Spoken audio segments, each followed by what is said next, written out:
Все, что нужно знать о хлопковом слайме за 1 минуту. Хлопковый слайм — это, наверное, второй слайм, которого вы встретите в игре Slime Rancher 2. Появился он только в Slime Rancher 2, питается овощами.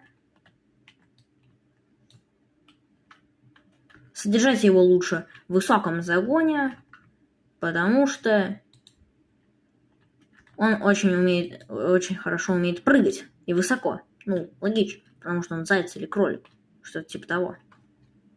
Подпишитесь.